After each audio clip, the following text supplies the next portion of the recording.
Hello, good morning, everyone. It's a pleasure to welcome all of you here today to this info session on the funding opportunities in EFSA 2023 work plan. My name is Giselle Gizzi. I'm a team leader in the Knowledge, Innovation and Partnership Unit, and today I will be your chair of this info session. I would like to share immediately some slides. Bear with me a second. I'm going to put it in live mode.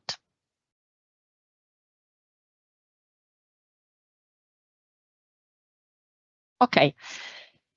You should all see now my presentation on the screen. So I would like to share first some housekeeping rules for our meeting today. You are automatically connected to this audio broadcast. Today we are going to have a one-way oral communication, so it's going to be on listen mode only. You can submit your questions throughout the whole info session. There is a dedicated Q&A chat box on the top right of the navigation bar.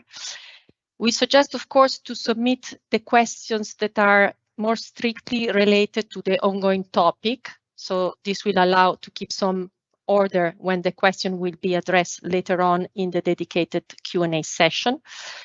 This info session is in English and questions should be submitted in English throughout the platform. The info session is being recorded and the recordings will be published on EFSA website. And finally, after the event, attendees will receive a link to a survey to evaluate the EFSA event and services. This is very useful for us also because we intend to have regular meetings of this sort.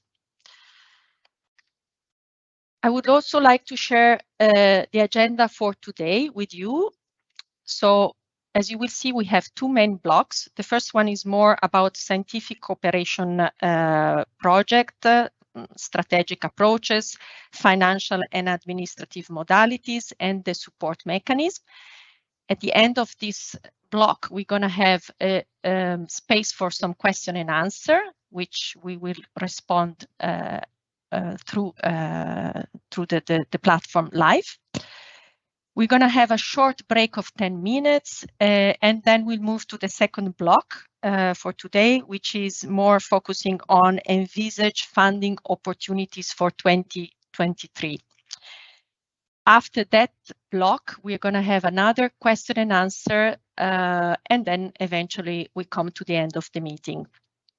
As you see, it's quite packed as a program for today. So I would like to move immediately to the first presentation in agenda. The first presentation, I will be delivering it, and it's about the contribution of scientific cooperation projects to the mission of EFSA, new features introduced by the funding regulation.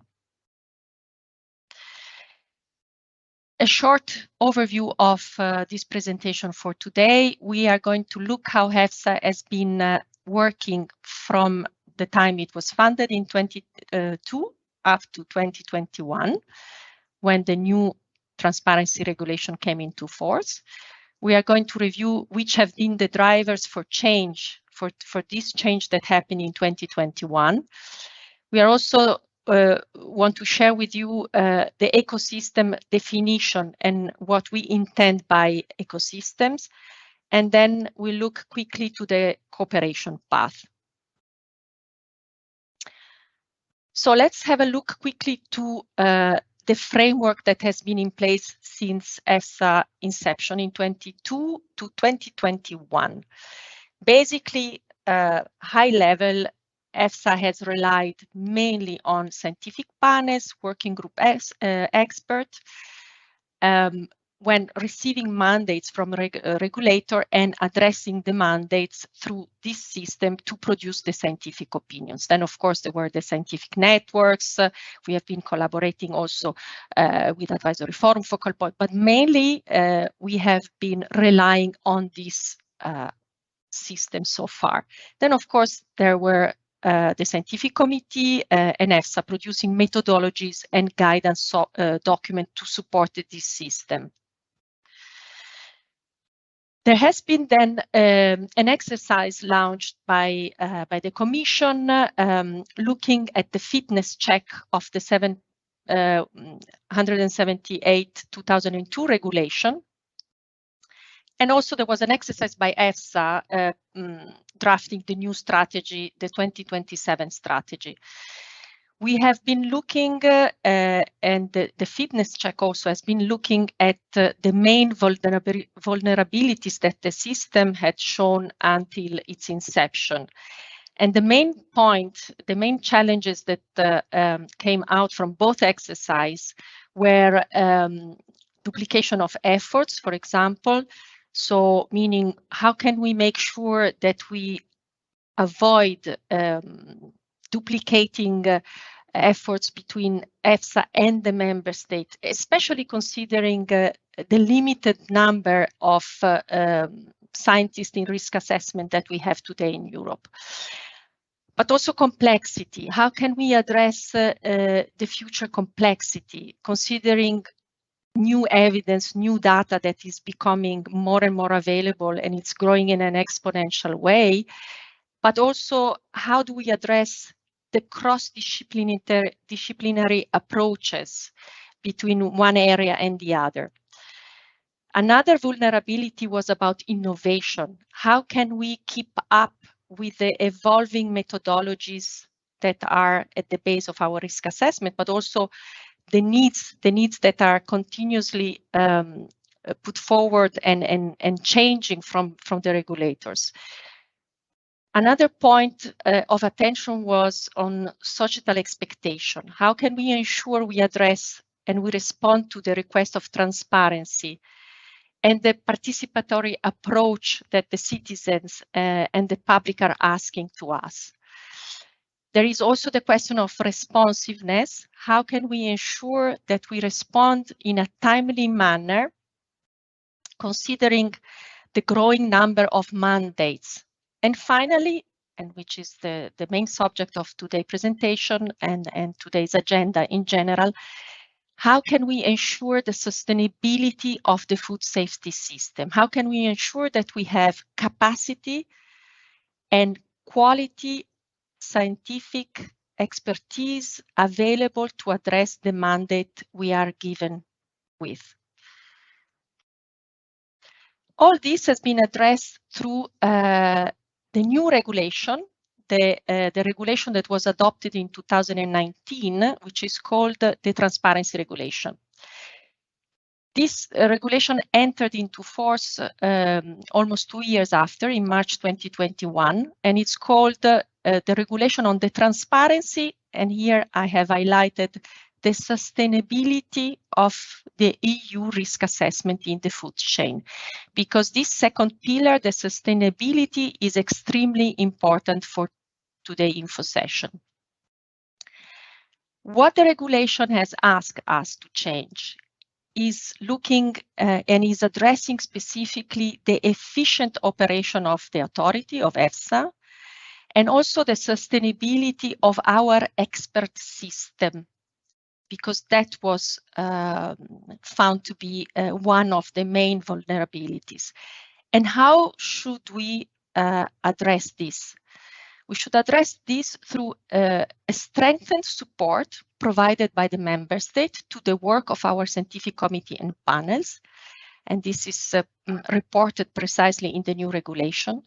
Moreover, through national scientific organization, so the Article 36 competent organization, to draft scientific opinions to be peer reviewed by the scientific panel. So this here, it's a big change, because here the competent organization are taking up a new role in the risk assessment scenario. How the transparency regulation is being facilitating the new task given to EFSA and the member state by increasing the staff of EFSA, and especially by increasing the budget. From the transparency regulation, we have received 60 million budget additional. But this budget was not meant for EFSA to keep it within the authority, but also and largely to be redistributed to the member state. I would like to have a look with you together to the budget. If you see here, I'm illustrating a little bit the scientific grants and procurement budget evolution throughout the last years, starting, for example, from 2018 and coming to the 2023 budget. As you can see, until 2018, we have been mainly navigating around a budget of 7.5 million. Since the adoption of the transparency regulation in 2019, you can see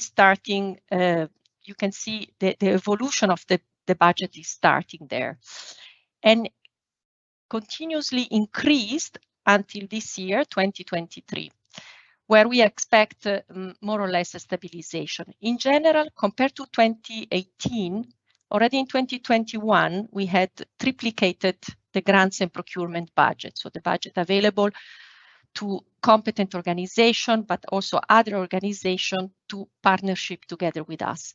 In 2022, 2023, compared to 2018, the budget was 5 times more. And as I said, we expect this to be stabilized around 35 million euros.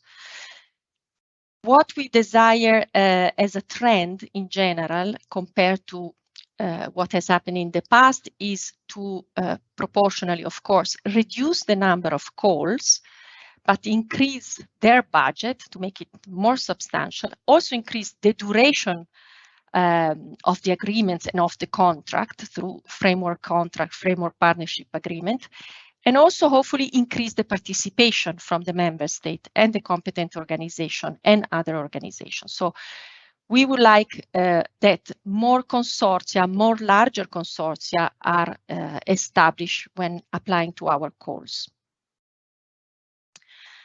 Through all those measures, what we aim to achieve is, of course, an increased pool of experts, working group, panel, EFSA expert, and we'll touch on EFSA later on, an increase of partnership in general with all scientific organizations, and build a common EU culture for risk assessment. And this will also be possible through a comprehensive risk assessment training that will be delivered by EFSA in the coming year.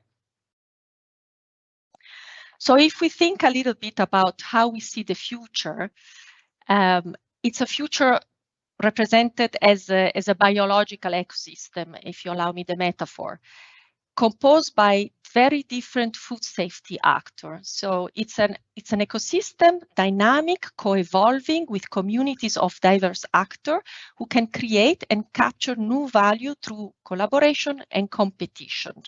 And we want to embrace all the potential actors, the ones with whom we have already worked, but also additional actors for the future. How can we achieve this? How can we create this ecosystem? How can we involve you, engage you in this ecosystem? There is a very wide cooperation path that can be followed by you as an organization, but also as individuals. So as an organization today, we are going to talk mainly about partnership, grants and tenders, but there are, of course, other ways through which we can collaborate and we can exchange information as public consultation, calls for data, we have a guest scheme, we have secondment, we have the EU4 fellowship, we work with trainees, with staff, we have the EFSA, the individual scientific advisor, which will be presented later. And we also have panel experts. So these are the main cooperation path through which we want to engage with you. So this was my short introduction, just to frame a little bit the exercise that we are having today. There are some useful links as we are focusing mainly on partnership opportunities today that I would like to share with you here. The calls for grant enrolling work plan, the calls for tenders, you have 2 links there, and I would really invite you to keep looking into the links to see new opportunities and news coming out for your interest. This, I think, was my last slide. So I'm going now to switch my screen and stop my presentation mode. Just bear with me. I thank you for your attention, and I would like now to give the floor to Donna Lucas, our Financial and Services Team Leader, who will present you the next presentation. Thank you, Donna. The floor is yours. Good morning, everybody. Yeah, I would like to present to you some information about procurement and grant funding opportunities, and also the administrative modalities that lie behind these funding schemes. So this presentation will cover a little bit of information on the grants and procurement budget. We will explain to you a little bit about the fundamentals of procurement procedures at EFSA and the rules that we follow. We will also explain similarly grant procedures and the rules that we have to follow to put grants in place. We will explain a little bit the key differences between the two funding schemes, and also we'll give you some information about how to apply and where to find information on these schemes. So first of all, looking at the budget, as Giselle was saying, the opportunities for scientific collaboration via grants and procurement has increased over the past years, not least since the entry into force of the transparency regulation. Now, collaboration is sought on activities that contribute to EFSA's mission in many areas such as data collection, preparatory work for scientific opinions, as well as other scientific and technical assistance activities. Now, this budget has increased over recent years, and how that breaks down between grants and procurement depends on a number of factors, but the last year it was approximately 48% on grants and 50% on procurement activities. Now, it's worth remembering that the figures that you see, 24 million spent on procurement and grants in 2021 and around 34 million this year, and similarly set to continue at that level in future years. That is not always for new calls, new grants and new procurement procedures. That is also money which is available to implement framework partnership agreements in grants and framework contracts in procurement, which have been set up over the last few years and have a duration of usually up to 4 years. Now, the contracts and the framework partnership agreements that we set up could be direct contracts, could be frameworks, and we'll explain a little bit more about that later on in the presentation. First of all, let's take a look at procurement. Okay, EFSA outsources some of its scientific work through public procurement procedures. And through this, we will establish contracts with service providers to provide certain scientific services. Now, the procurement rules that EFSA has to follow for procurement procedures are set out in the EU financial regulation. And these rules set out a number of different types of procurement procedure that we would follow depending on which conditions are met. Now, the most frequently used procurement procedure at EFSA is the open call, and that is for any service that we want to buy which has a value of above 140,000 euros. Now, those procedures are advertised in the EU official journal, and they are open to all who have access to the EU market, and I'll explain that in a little bit more detail later. The other type of procurement procedures that we have are called negotiated procedures. So they are for contracts which would have a value usually above 15,000 euros, but below 140,000 euros. And for those procedures, we actually advertise them on the EFSA website for expressions of interest, and those who express an interest will be invited to participate. Now, there are also instances, exceptionally, where we might award a contract directly to one organisation. These are known as monopoly situations, and there are strict rules in the financial regulation about when we could do that. Now, all of our contracts, our procurement procedures will result in one of two types of contract. A direct contract, which is for a fixed duration and a fixed price, or a framework contract where we want to set the parameters of the partnership for 4 years, but we don't know exactly when we're going to need the service and in what quantity. So we will issue specific contracts under the framework during the 4 years. Now, as Giselle pointed out a few minutes ago, we have a really clear and simple infographic that you can take a look at, and that explains very clearly the different types of procedure that we have in procurement, the associated values, and also the different types of contracts which result from those procedures. I take a look now at the second type of funding scheme which EFSA has, which is used to support our scientific work, and that is grants. Now, grant procedures like procurement must follow the rules in the EU financial regulation. Now, those rules will set out the type of grant procedure and the type of funding that's available. Now, unlike procurement, they're not pinned to a particular value. Most of our grant procedures are open calls.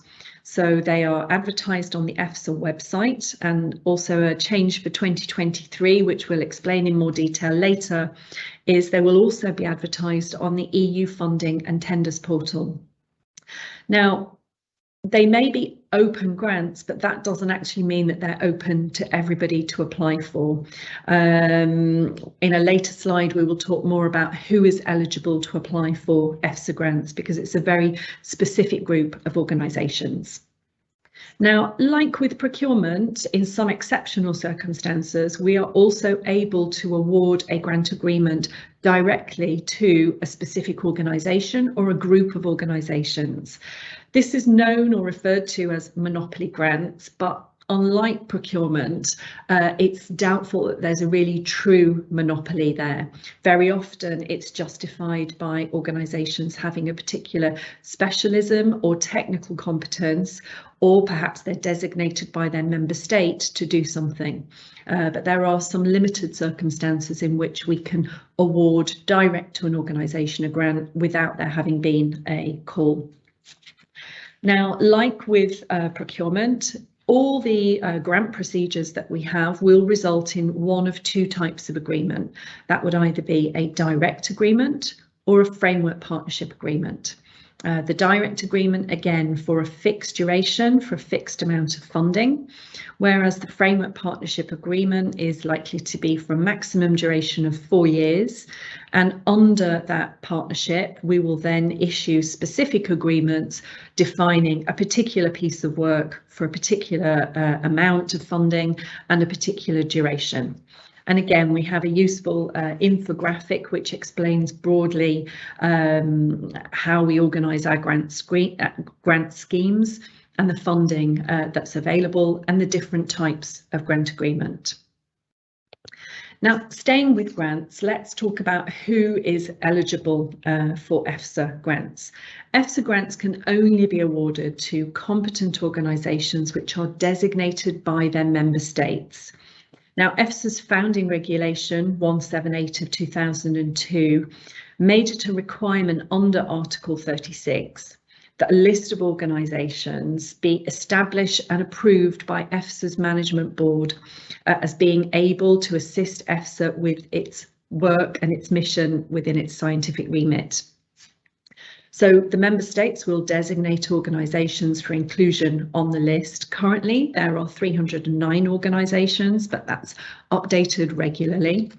And those organisations are active in many fields linked to EFSA's mission. The types of organisations include universities, research institutes, and other governmental or public bodies. Now, The eligibility for criteria for inclusion on the list are set out in Regulation 2230 of 2004, and it's fundamental that one of the criteria for inclusion on the list is that within the mission of the organisation there has to be a public interest objective. Of course, they have to have certain scientific expertise and they have to have certain operational capacity. Now, on the slide, you can see a link here to directly to the list of Article 36 organisations, so you can see and understand which other organisations are on the Article 36 list. And there's also a useful link here to a FAQ, frequently asked questions, to help you understand how organisations can apply. Within this, the role of the focal points is absolutely critical to be the interface between EFSA and the organisations who are on the Article 36 list, in order to ensure that we disseminate information about the funding opportunities, particularly for grants, that Article 36 organisations are eligible to apply for.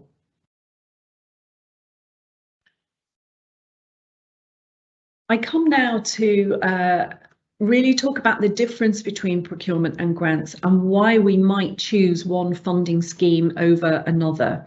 Now, this slide is designed to illustrate some of the core differences between procurement and grants. So with procurement, really the purpose of a procurement contract for EFSA is that we buy something, we will buy goods and services, whereas in grants predominantly we are giving a financial contribution to support a project which is in EFSA's interest. Now, usually in terms of ownership of the deliverable, when we buy, we own. So in procurement, EFSA would own the deliverables, whereas usually in grant agreements, because we're giving a financial contribution, we're not contributing the full amount. Usually the ownership will rest with the beneficiary. Now, there are some exceptions to that, and that would be defined clearly in the grant agreement, but the general rule is the ownership of the deliverables rests with the beneficiary. Now, in terms of payments for procurement, we are paying an agreed price, and there is an element of profit allowed and foreseen within the price that's paid. Whereas in grants, one of the general principles of grants is that there should be no profit. Now, there is an exception to that with a new form of funding called financing not linked to cost. And in that type of grant agreement, it is also foreseen that not only could EFSA cover all of the costs, it might be that there is an element of profit allowed there as well. Now, we have to follow the rules in the EU financial regulation, both for procurement procedures and grant procedures, and they have very common shared principles amongst them related to transparency, equal treatment, and non-discrimination. So we ensure that that is in place by wide advertising of our calls and opportunities in every aspect of the procedure, right up until and including the signature of contracts and grant agreements, will be guided to ensure that we act in an equal and transparent way.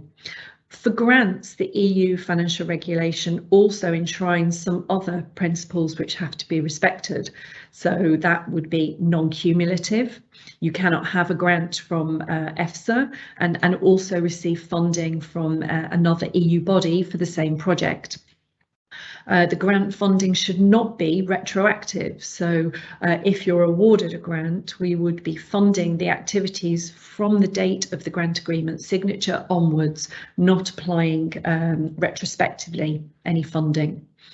And usually there is an element of co-financing in grants. So EFSA would pay a share of the costs and the beneficiary would also contribute to a share of the costs, usually via their staff costs. Now, the procedures have slightly different names. So in procurement, we talk about calls for tenders, whereas in grants, we're talking about calls for proposals. The legal form could be direct or framework contract in procurement, and in grants, we talk about direct agreements or framework partnership agreements. The participation for procurement is open to any organisation with access to the EU market, whereas with grants, it's only open to organisations who are on the Article 36 list.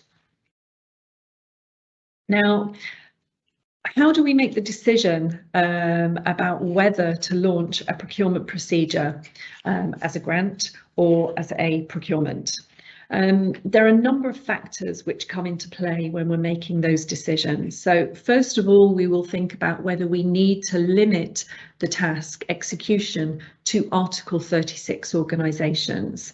Are any of the tasks particularly sensitive? Or is there a high risk of conflict of interest if they were performed by a private company? Because if you think about it, on the Article 36 list, the organisations have to have a public interest objective for them to get on the list. It's quite rare that it would be a private company on the Article 36 list eligible to apply. Also in grants, and thinking about this limitation of tasks, in grants, it is possible to limit the subcontracting. So in grants, whilst you can have subcontracting, you cannot have core tasks performed by a subcontractor. Whereas in procurement, it is possible for the contractor to subcontract many elements of the work. So it's not possible for us to place a limitation on who could be given a subcontract for that work. So that might be another reason why we would launch a procedure as a grant if there's elements of sensitivity or a high degree, a high risk of conflict of interest. Now, a second consideration is whether the tasks that we would like to fund are eligible for grant support. So Article 4 of Regulation 2230 actually defines quite a comprehensive list of activities that can be eligible for grant support, and they are broadly classified into capacity building activities and risk assessment activities. So one of the things that we do when we're looking at the best way of funding an activity is looking at that list and seeing whether the tasks are described in Article 4 and could they be supported via a grant. We also will have a look and see whether the necessary expertise is on the Article 36 list. So we do this in a variety of ways, looking into the competent organisation tool and into the areas which you have flagged as saying your organisation is active in. We also will do some market research if it's a particularly novel or innovative service that we're looking for, in order to see and ensure that if we are going to launch a grant, do we know that there are experts in that field on the Article 36 list that would be interested to apply. Finally, another consideration is whether it's acceptable for EFSA that ownership, so the intellectual property rights of the grant, remain with the beneficiary. So that's also a consideration when we're looking to make the decision between procurement or grants. Okay, so let's look now at who can apply. We've mentioned this briefly, but for procurement, it's open to economic operators with access to the EU market. Now, this could be as a single tenderer, so one company may apply, or they may apply in a joint offer with partners. But if they do, all the partners must have access to the EU market. And by access to the EU market, we mean they must be established as a legal entity somewhere within the EU. Now, it's also possible for a tenderer to apply individually or in a joint offer with partners, and to also involve subcontractors. It is possible that we would place small limitations on subcontracting, so maybe critical tasks, we would place some limitations on the subcontracting, but that's quite rare. We also find that you can we wouldn't place any limitations on the way that you compose yourself to tender. So you're free to compose yourself as applying individually or with partners, using subcontracting or not using subcontracting. And we don't place limitations on that in the call for tenders itself. Now, grants are slightly different. Only organisations on the Article 36 list can apply. They are from EU member states, and also Norway and Iceland are eligible. You can apply as a single organisation or in a consortium with other Article 36 organisations. Now, in grants, it might be that we request or require an obligatory consortium to apply.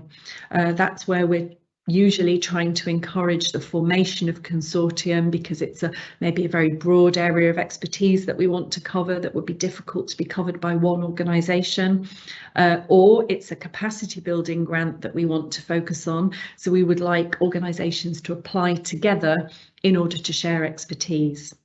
Now, subcontracting is permitted, but only for non-core tasks. So that provides a bit of a limitation again there on the possibility to subcontract. Now, if you're interested in any opportunities of working with EFSA via procurement or grants, we're going to show you now where you can find the information. So if you go to these links, and when we share the slides, you'll see that the links are embedded in the slides.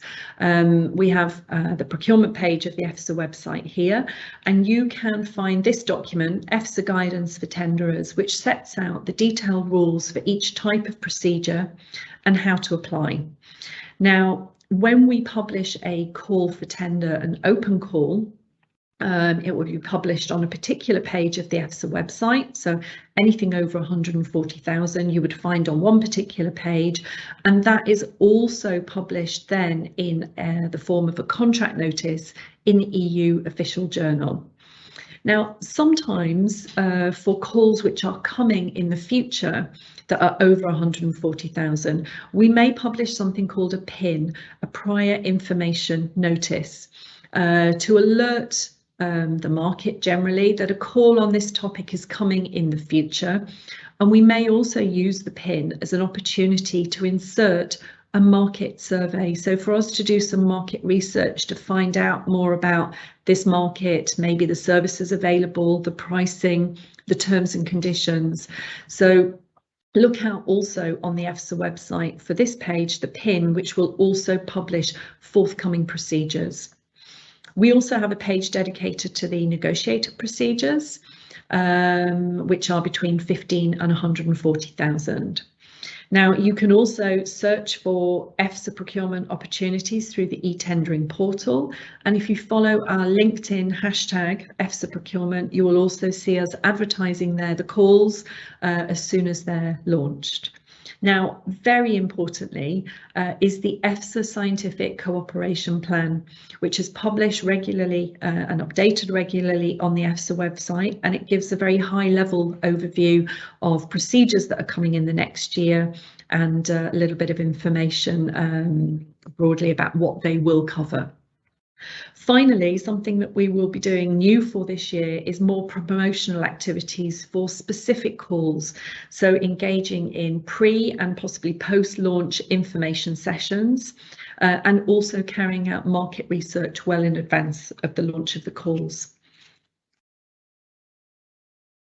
For grants, these calls are also published on the EFSA website, but as I said, new for 2023, we will also be publishing grant opportunities on the EU Funding and Tenders portal. So here you can see a snippet of our very first call, which has been published for the EU Fora Fellowship Grant. That is closing on the 15th of March next year, and here the applications will be made exclusively via e-submission through this portal. So that will be in the future another way of also finding other grant funding opportunities which are offered via EFSA. Now, also to find information about grant funding opportunities, the focal points are very important to us, because they will be ensuring to disseminate information about our calls to all Article 36 organisations via email. We also, again, publish and promote our calls via the hashtag EFSA procurement on LinkedIn, and grant opportunities will be published in the EFSA Scientific Cooperation Plan.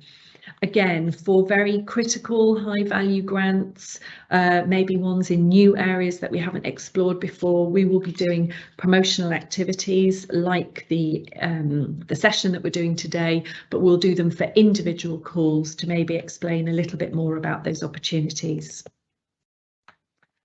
So finally, looking at how to apply. For procurement, the application is dependent on the type of procedure. So if it's an open call, you will apply via e-submission. If it's a negotiated procedure, you will apply via email, and the instructions will be given in the procurement documents about how to do that. Now, the timescales to apply vary, depends on the procedure, but usually for open calls, we leave them open for a minimum of 37 calendar days, could be longer. For negotiated procedures, they may be left open slightly less time. The evaluation of your tenders will be carried out by EFSA staff, and you will be given detailed feedback on your tenders in the letter, either awarding the contract or explaining to you why the contract wasn't awarded to you. Your tender will be evaluated based on the exclusion criteria, which are defined in the financial regulation, selection criteria, which EFSA defines, and that relates to the experience of your organisation. And then we will also have quality award criteria and price award criteria. In grants, the applications have previously until now been submitted in hard copy via post. There will be a few more of those, I think, with existing grants that are published at the moment that will still need to be submitted with hard copy via post. But as I said, e-submission, we're experimenting with it for our first call now, the deadline being the 15th of March. So the applications will be made using the e-submission tool. And as soon as we see that that runs well, then for all our other grants, which will be advertised from Q2 onwards, the submission of proposals would be via e-submission.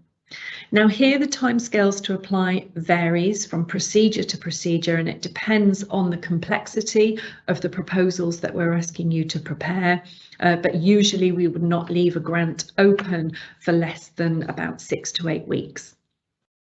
Again, the evaluations carried out by EFSA staff, and they give detailed comments and feedback in the evaluation report, which is then transmitted to you by letter to explain the outcome of the procedure. The criteria that we use to evaluate is, again, exclusion. So based on the financial regulation, and certain criteria there would exclude organisations. Of course, we also check that the application is from an Article 36 organisation. We also look at the selection criteria, which EFSA set, so the experience, and we also look at quality criteria. So I come to the end of my presentation. On this final slide, we leave you with some key links of where you can find information. You can email us at that email address, and we're happy to help with any additional information. Please sign up to EFSA procurement hashtag on LinkedIn to follow announcements about new calls. And you can also, via the EFSA website, sign up to the RSS feeds so that you get alerts on new procurement and grant procedures. I hand now back to the chair. Thank you, Donna. Thank you for this very clear presentation. Loads of information. We have received a number of questions that we reply during the dedicated Q&A session. Just to mention now, because many have put their thumb up, that with regards to the presentation, we will share them together with the recordings approximately 1 week after the event, also to share a little bit main conclusions. So I would like now to move to the next presentation in agenda. I would like to ask Aspasia Zarandi, our focal point in Cyprus, to illustrate to us the support mechanism for potential partner supported by the EFSA focal point. Thanks a lot, Aspasia.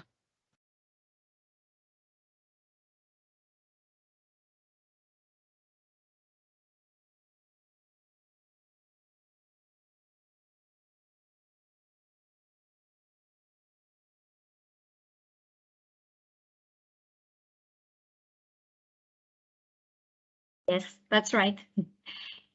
So once more. I think that you can see my presentation now and you hear me well.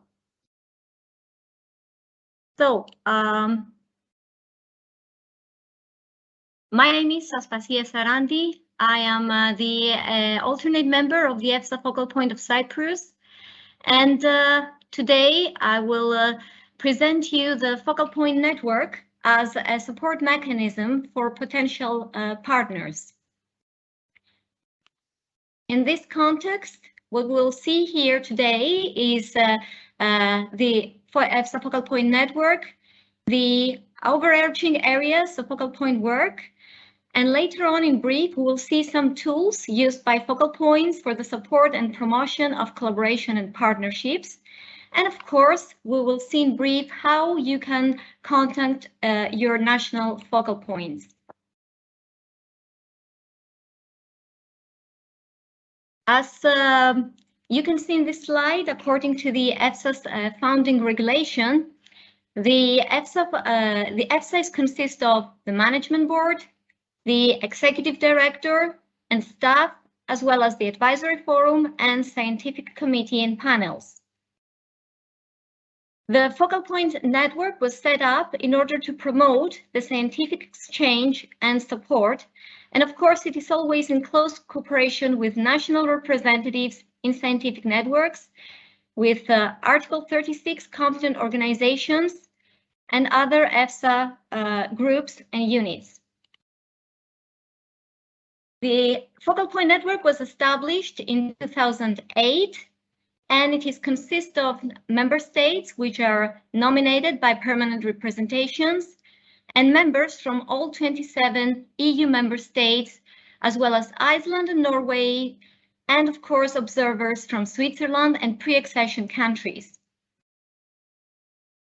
Focal Point's mission is that they work together as connecting hubs between EFSA and the relevant national actors of the EU member states and observer countries. In that context, they collaborate with national relevant actors in member states, and in partnership with EFSA, they aim to contribute to a sustainable food safety system.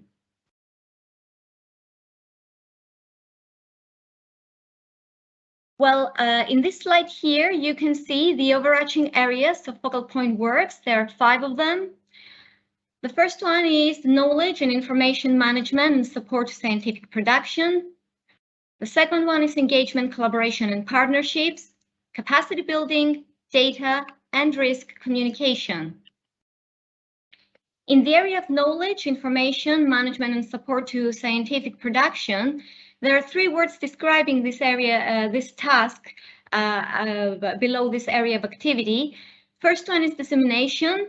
Focal points are forced to address requests for exchange of information sent by other focal points or EFSA. They collect information on national planned risk assessment activities, and they share information with EFSA, advisory forum, or other focal points. And of course, they share scientific outputs, datasets, and other supporting documents through the relevant tools. In the context of facilitation, focal points facilitate information exchange on the scientific networks activities between advisory forum and member states. And of course, they facilitate the participation of national organizations in the EFSA risk assessment activities by providing assistance in the identification of opportunities and by raising awareness on risk assessment methodologies in place. Of course, focal points are always there to support, and they provide their support to the National Advisory Forum representatives. They act as an interface between the advisory forum discussion groups so as to support the implementation of some actions. And of course, they're working towards mapping of expertise, including the identification of competences relevant to EFSA's work. In the area of engagement, collaboration, and partnerships, focal points work towards the raise of EFSA's visibility to the member states, and they act as an interface between EFSA and other national stakeholders. Together with EFSA, they work to support the establishment and operation of partnerships, including the formation of corresponding consortia. They support the exchange of information and implementation of research actions and funding opportunities, and they organize national and or even regional events, convening the wider scientific community, funders, and policy makers. Regarding their cooperation with competent organizations, the role of Focal Point can be described as a key role, since they are they are the main reference point in managing the list of competent organizations. In that context, they facilitate the member states' assessment of organizations' compliance with the criteria indicated in Article 1 of the Regulation 2230 of 2004. For example, the focal points facilitate the assessment of the competences. They need to prove that a certain organization possesses a high level of scientific expertise in one or more fields with direct or indirect impact on food or feed safety. And they regularly review the list of competent organizations as these were designated by the member states, or if not regularly, at least every 3 years. For those among you who are not very familiar to what are the competent organizations, Donna has already made a mention on her presentation, but I repeat here once more that according to the regulation, these organizations are legal entities that pursue public interest objectives. They have and they can demonstrate technical and scientific capacity, and they are active in one or more fields in EFSA's remit, and they have the capacity to undertake tasks assigned by EFSA and perform them with independency and integrity. Such tasks can be scientific or technical support and so on. In the area of capacity building, again, the role of focal points is supportive. They support the selection of the most relevant participants for the better trainings for safer food on risk assessment.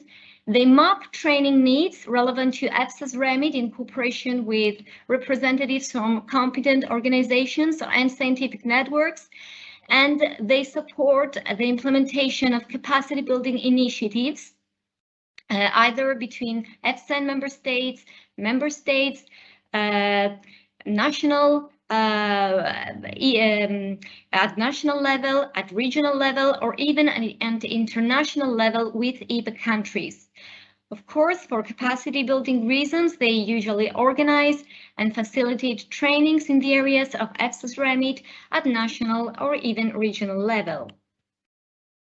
The next 2 slides present other areas of activities from the focal point network. They are not so relevant with today's meeting, but just in brief, for informative reasons.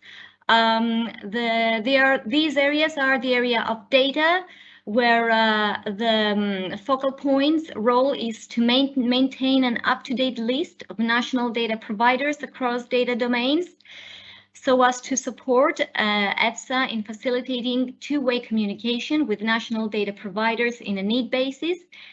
And of course, they support the promotion of best practices for sharing public sector information. The other area has to do with risk communication, where focal points work apart from the support provided to the communication expert network representative in the development and promotion of communication activities. They support the communication initiatives that raise EFSA's visibility and outreach, and of course, they adapt communication material. They usually translate it in national language so as to promote the relevant material at national level. In this slide here now, we will see some tools and some mechanisms used by the focal points in order to promote collaboration and partnerships. The first one, I have to tell you that focal points uses on a daily basis a dedicated Teams channel together with SharePoint in order to promote national meetings or events for the stimulation of scientific cooperation. They present and promote main forthcoming risk assessment activities at member states level, thus facilitating potential cross member states collaboration. Through the Teams channel and through SharePoint, they're informed for EFSA's events and other engagement opportunities, for example, for open calls, for calls for data, and so on.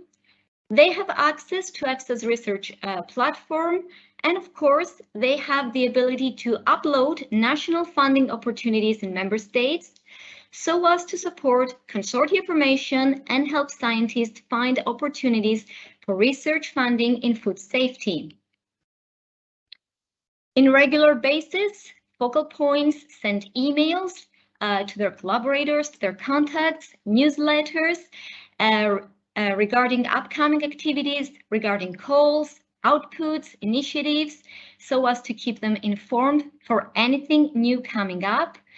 They organize informative events at national level, facilitating potential partnerships, and of course they participate themselves in national events so as to raise EFSA's visibilities to stakeholders at national level. In the next two slides, we'll see two other tools used by focal points for the promotion of collaboration and partnerships. The first one is the European Risk Assessment Agenda, which was established in 2016. The main concept for this database was the setup of common priorities with member states that can be addressed through specific joint projects. Furthermore, projects to be planned and resourced through EFSA's working programs, national programs, and/or through other means with transparent, coordinated and collaborative way.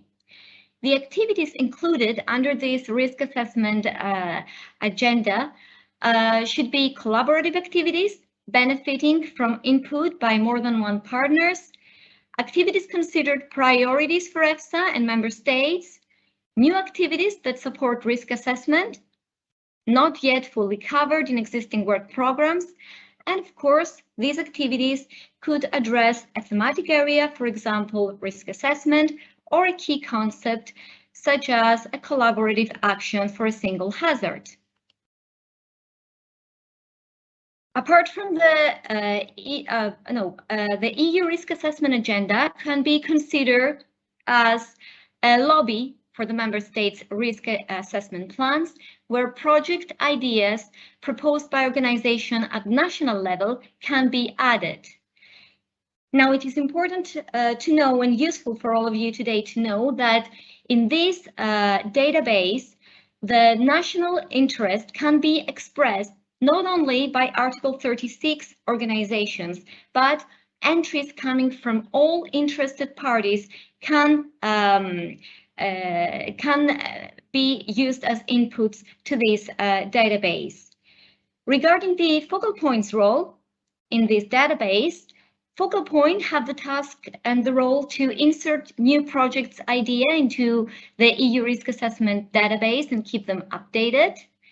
They support the creation of consortia by expressing interest on behalf of interested parties in projects just by clicking the like button in the database, and they extract and share activities under this database with national parties and collect expression of interest. It's also useful to know that as far as time limit is concerned, there is no time limit for new projects ideas or for expression of interest. Apart from the EU risk assessment agenda, we also have the member state risk assessment plans database. The main aim for this is to exchange information on upcoming risk assessment plans, both from a member state and EFSA perspective, for raising awareness, promoting synergies between overlapping activities, and as well as for avoiding duplication of work. The role of focal points in this task is to share with EFSA, Advisory Forum and other focal points information on national planned risk assessment activities through this database so as to identify potential areas of collaboration. It's useful also to know, for your information, that the member states' risk assessment plans and EU risk assessment agenda database, they're both linked together. In this context, once a project idea in EU risk assessment database receives funding, then it is logged and it is transferred to the member states' risk assessment database. Now, we have seen the role of focal points. Probably some of you will not be able to have information of how to contact your national focal point in order to get the necessary support in case there is a need for support. So the one way is to visit EFSA's website, where you will be able to find a very nice interactive map just by clicking on your country's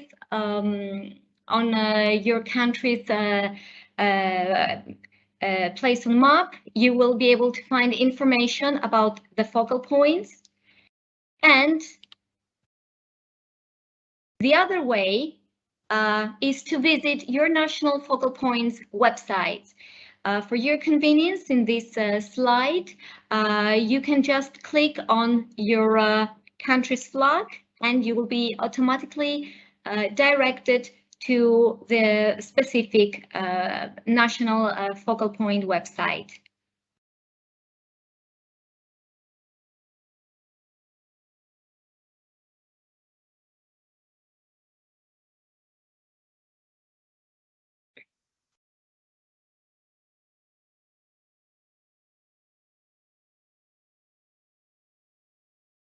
So just before finishing, keep in mind that focal points are here to connect. So in any case you need support, in any case you have questions regarding your potential cooperation with EFSA, where you need to cooperate with EFSA, you can always come back to your national focal points and get support by them.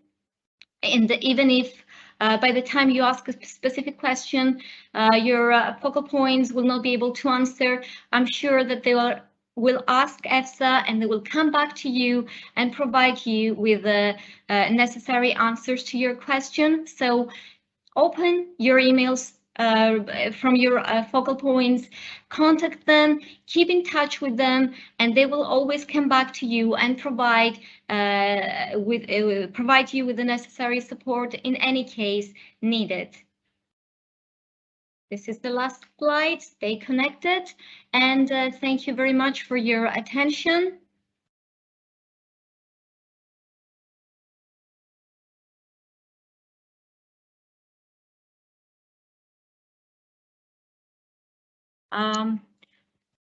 Thank you, Aspasia. Thanks a lot for this very clear overview of the task of the focal point and how they can really support EFSA and create the link together with you between EFSA and the member state. Thanks a lot. We are a bit ahead of time. I see there are a number of questions, and because we have a little bit more time, I encourage you to introduce the question in the question and answer chat. I will suggest we proceed with what we have received so far, which are all questions pertaining to the presentation that have been given so far. So I would like to start with the first question in the list, and I read it through. I read it loud, so you can all hear. Could you explain the difference between reimbursement of eligible cost, unit contribution, lump sum contribution, flat rate contribution, financing not linked to cost? And of course, I would like to ask Donna if she can illustrate the differences to us. Thank you, Donna. Hi, thank you, Giselle. Yeah, happy to try to explain that. Important to say that when we advertise our grant procedures, within the call for proposals itself, we'll define clearly what the funding mechanism is. So whether it is reimbursement of actual costs incurred, whether it's based on unit costs, whether it's a lump sum, or whether it's financing not linked to cost. And within the call for proposals, you'll have some detailed information there. If I may, I start to explain the easiest one probably, which is financing not linked to cost. This was a new form of funding which was introduced in the 2018 regulation. And it really points to and facilitates a much more simplified form of funding. So the idea behind financing not linked to cost is many of the usual grant principles are not applicable. So co-financing principle, not applicable. The non-profit principle is not applicable. So through the grant, you can make profit. And what do we mean by financing not linked to cost? We mean that EFSA is going to fund an activity with an amount of money that is not linked to the actual cost that you would incur carrying out that activity. We will define an amount based on our internal knowledge and understanding of the amount of time, say, that a task may take, but we will generally be establishing an amount to be paid that will incentivize an organisation to do the action, to carry out this work. And that may or may not include a profit. We'll define what the criteria are for successful achievement of the project. And if at the end of the project, the results which were defined at the start have been achieved successfully to the quality levels set out in the call for proposals, then EFSA would pay the amount that we specified in the grant agreement. So the cost is not linked in any way or reflects in any way the actual costs which you have incurred. So that's the easiest form of funding as well, because you don't have to provide pay slips of your staff, you don't have to provide copies of invoices for consumables that you may have purchased or for subcontractors that you've had to pay for. If we go to the other end of the spectrum and we look at reimbursement of actual costs incurred. So this is, you mentioned here, the person who's posted the question, reimbursement of eligible costs. So one of the forms of funding provided for in the financial regulation is the reimbursement of actual costs incurred. And we used to do this form of grant quite a lot in the past. We've moved more towards the financing not linked to costs because they're simpler on our side to administer and simpler for the beneficiary. But with the reimbursement of actual costs incurred, what you will be asked to do at the end of the grant agreement is to submit your record of the costs that you have actually incurred performing that action during the period of the grant agreement. So your actual costs will be your staff costs, so the pay slips of your staff who've worked on the project, invoices from subcontracting, invoices for consumables, and we will look at those actual costs and we will see which ones are eligible, because it might be that you submit an invoice or some details for some payment for costs which were not eligible, which were not foreseen as part of the implementation of the grant. We will verify all of that information that's submitted. We'll do a calculation and ensure that you are paid, you're reimbursed the actual costs which are incurred. Another form of funding is unit costs. So this EFSA has also done grants based on unit costs, and we still do. There's an executive director decision which establishes the unit costs for EFSA, and the unit costs are based on the country and the category of staff that is working on the project. And we have a unit cost per day. So for unit cost grants, instead of looking at the actual costs of your staff members and requesting the salary slips, we will determine that, okay, for this form of expert working in France, for example, the daily rate is this amount. So we don't ask for evidence of the actual cost, we will apply that amount. And we similarly apply unit costs for things like travel, so a fixed amount, and accommodation subsistence. The other form that's mentioned here is lump sum contributions. So lump sum contributions, I'm trying to think of an example of that in the past that we've done, a grant that might be familiar to you. In the past, we did the fellowship grant. If any of you have applied to the fellowship grant in the past, it used to be a lump sum. So an amount, I think it was around 35,000 euros that was paid at the end of the successful delivery of the fellowship programme, so the one-year training programme.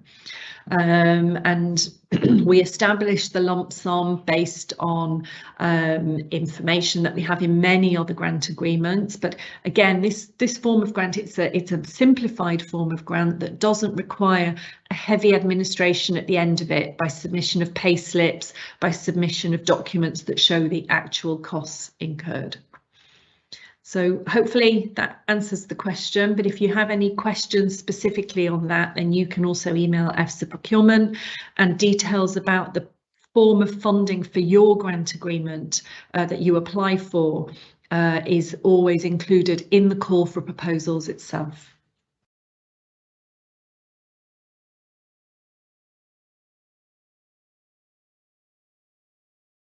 Thank you, Donna. Thanks for this detailed reply. I think I will have more for you. I'm going to read this out. So somebody is asking, Switzerland is not eligible for grants, and thus a university from Switzerland may not be a partner. Thanks, Donna, for replying also to this one. No problem. Yeah, that is the case. We don't have any organisations from Switzerland on the Article 36 list, so they are not eligible to apply for EFSA grants, and nor can they apply as a partner in a consortium. There may be a possibility for organisations on the Article 36 list to apply for an EFSA grant and include a Swiss organisation as a subcontractor. But we cannot have those organisations outsourcing core tasks of the actions to the subcontractor. So the scope for participation there is limited.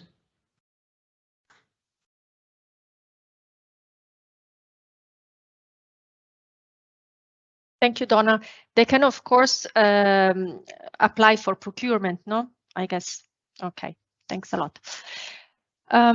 Let's move to the next one. For a recurrent procedure, where can we consult who were the awarded institution in the previous tenders? Donna, again for you. Thanks.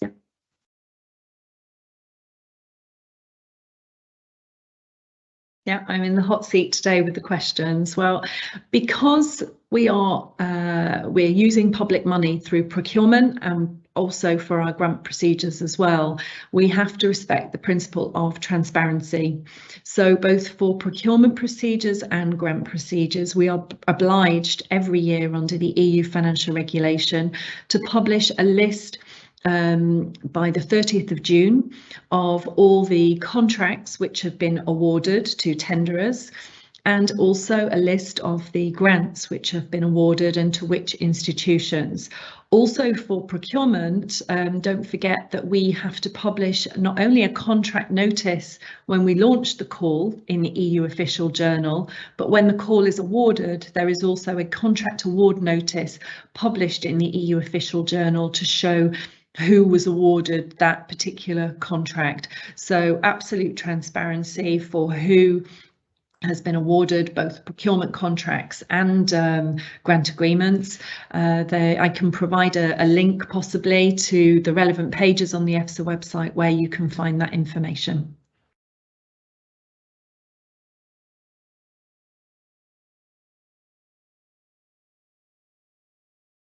Thanks again, Donna. I have another one that I would like to address to Gorgias. We are a private non-profit research institution. Are we eligible to be included in Article 36 list of institutions, or is it only open to public bodies? Gorgias, please. Thank you, Giselle. Unfortunately, this is a question that does not have a black or white reply to that. Although if we look into the general picture of the Article 36 organizations so far, they tend indeed to be public bodies. So there is a Commission implementing regulation. Donna, I think, mentioned it in her presentation. The number of the regulation is 2230 of 2004. And within this regulation, there is a list of criteria that the organizations, the competent organizations in the list should meet. These criteria are qualitative in nature. They describe things. I will mention indicatively some, that the competent organizations are legal entities, that they have tasks, they carry out tasks that fall into the areas that the authority, that is EFSA, is active on, that they have the necessary scientific and technical competence to support EFSA in its work, that they can perform tasks with integrity and confidentiality, and so on and so on. So there is a list of criteria set there. But also, I think it's important to note in this reply that these organizations are designated by the member states. So the will of the member states, the view that the member states has on the role of these organizations is also important and should be taken into account. I don't see from the question where the interested party is based on, but I think that the easiest advice that we could provide would be for them to contact the focal point, and they will guide them with regards to the possibility and the way to move forward, if that is possible. Thank you.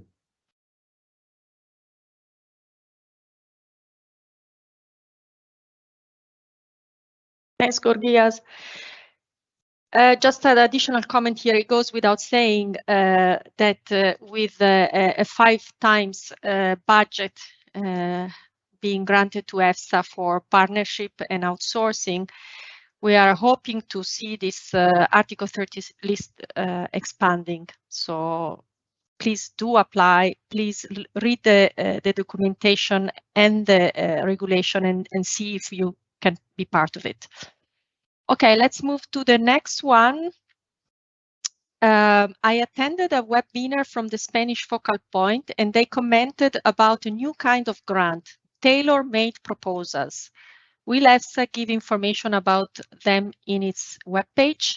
Donna, can I ask this to you, please? Thanks. Hi, yes.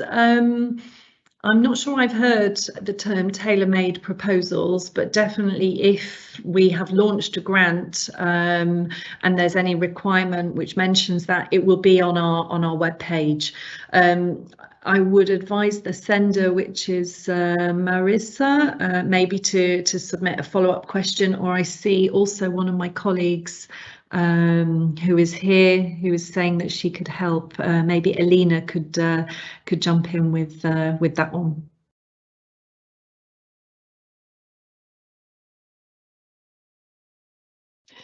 Thank you very much for the question. Yes, tailor-made activities actually is a part of new upcoming focal point framework partnership agreements. It will be, these are 2 types of activities for next year for new framework for focal points, principal and tailor-made activities. And your focal point was introducing this possibility for, and for these 2 kind of activities, specific agreements under this framework partnership agreement with focal point organizations are signed, and your focal point organizations are inviting you as Article 36 organizations through use this opportunity through the focal point network, through this new framework, to submit proposals for activities you would like to implement under national under national interests, under national proposals. That's why they are called tailor-made. They are focused on addressing some issues related at national level. They can be collaborative activities, but yes, but I have to note for this kind of activities, agreements are signed with focal point organization, and funding is directed through the focal point network. Yes, for the specific, if you are referring to these tailor-made activities and you have been in contact with your contact point, and I invite you again to contact with your contact point to have more information, and if you are interested to propose some kind of activity, you are very welcome to propose. And furthermore, we are working on raising activity visibility of these activities. However, they will be starting implement these activities only next year, as of next year. So, of course, visibility of activities and invitation maybe to participate to these activities, first of all, will brought to you through the focal points, and then we will find and look for other channels to make available and make information on these activities visible. I hope I addressed your question, and I'm always inviting to contact your focal point, as this is really very much related to their work. Thank you, and I give back floor to Giselle. Thanks, Elina. Thanks a lot for adding this information. I have another question here. Can you verify that for all future EFSA call submission via hard copy documents will be scraped altogether? The existing process is quite cumbersome and unnecessary given the technological alternatives. Donna, can I ask you to answer this one? Thanks. Yes, yeah, I quite agree. Now, it's been since 2017 that EFSA has been using e-submission for our procurement calls. And of course, we see that that's really smooth and easy on our side, and also easy for those who are tendering. For grants, we've had to wait to onboard with the e-submission tool, which is a tool of the European Commission. So there have been some delays there. We've been in a queue to join that, but we've launched our first call, the EU Fora grant call, which will be the first call to which we receive proposals using e-submission. So the deadline for that is the 15th of March. And subject to that going smoothly, this is our test, if you like, then for future EFSA calls throughout 2023, we will also accept e-submission for grants. The grant calls will also be published on the EU Funding and Tenders portal. Now, importantly though, if you're looking at any EFSA grants on the website now, apart from the EU Fora call, they still have the old submission modalities, so hard copy parcels to be sent to EFSA. So it's important that you look inside the call for proposals, and we will clearly state there going forwards which calls will use e-submission and which ones will use hard copy paper submission. So there will be a few for the moment, and that will continue in the early part of the year until we've done e-submission with this first call, the EU Fora grant call.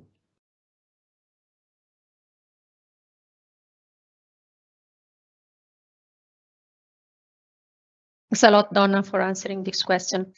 I have another one here. I read it out. As far as I know, the EU risk assessment agenda and the member state risk assessment plans are only accessible by the focal point. Would it be more useful, possible to make them accessible to all Article 36 institutes? Gorgias, can I ask you to answer this question, please? Yes, thank you, Giselle. So there are two elements there. First of all, if it would be useful for more people or more organizations to have access there, and secondly, if that is feasible, if that is in the plans. So yes, many colleagues have flagged that it would be indeed more useful for that to be more open. These are two different things: the risk assessment agenda database and the database with the member states risk assessment plan. Of course, they are different. So one issue that we need to resolve, and that will be through discussion, of course, with the colleagues in the member states, would be to see if there are any persistent confidentiality issues that we should make sure that we respect. That is particularly relevant for the member states risk assessment plan there, because some information, some member states have flagged that at times contains sensitive information, perhaps not immediately ready to be distributed at a very wide audience. So that has been a concern. I know that there are being discussions with the member states representatives on that, and they are continuing. For the EU risk assessment agenda, this is a slightly different case, because the intention there was to have something that would stimulate the discussion between EFSA and organizations in the member states, but also among organizations in the member states to develop initiatives, even working together. So personally, I see that there is more ground for something to be more widely accessible. But, and now I'm sharing a little bit of inside information, we are looking into having a new tool, a new platform to host that. So I believe that the discussion will go hand in hand. So technical capabilities together with the ambition that we have in place. I know that this is not a very concrete response to the question. So the answer is that we are considering it, we are seeing the point there, and we'll try to see how this may become feasible in the time to come.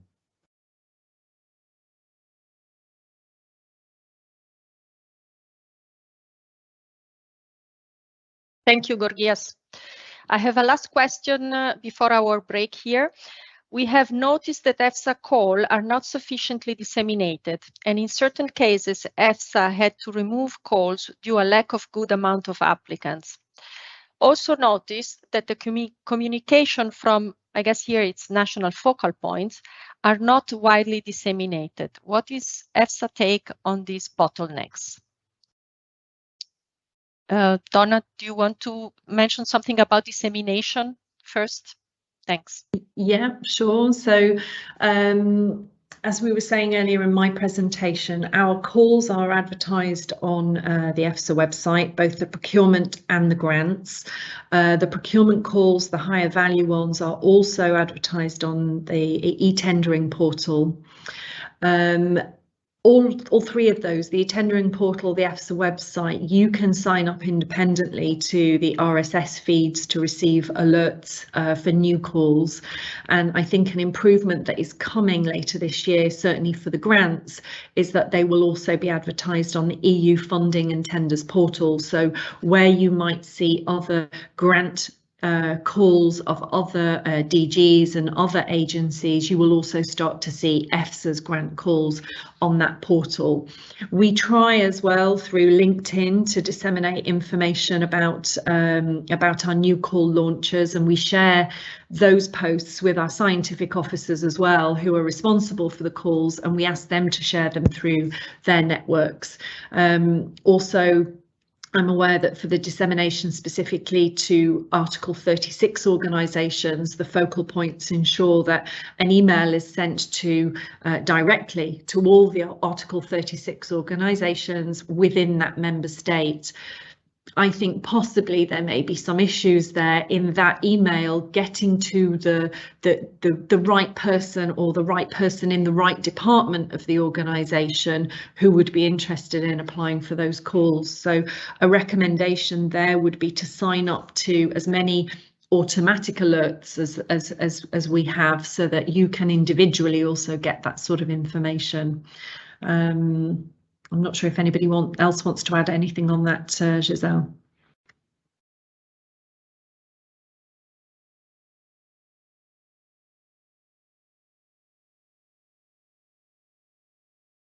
Thank you, Donna.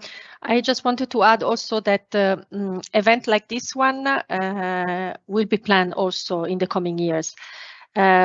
trying also to anticipate as far as possible the information regarding the next year plan, so that organization can get organized in order to apply to this. So there will be an intensified flux of information towards you, and we will also organize, as Donna just mentioned, dedicated session, pre-launch, post-launch calls. So there will be more information coming, certainly. This is also necessary because the number of calls will increase, the budget has increased, so we need to enhance activities in this respect far beyond what we have been doing so far. Thank you. Thanks so much. Just checking if there is something else popping into the question and answer. I think we have gone through all the questions. So there is a short coffee break of 10 minutes, and we resume at 11:10 to go through the calls plan for next year and beyond. Thanks a lot, and see you in 10 minutes.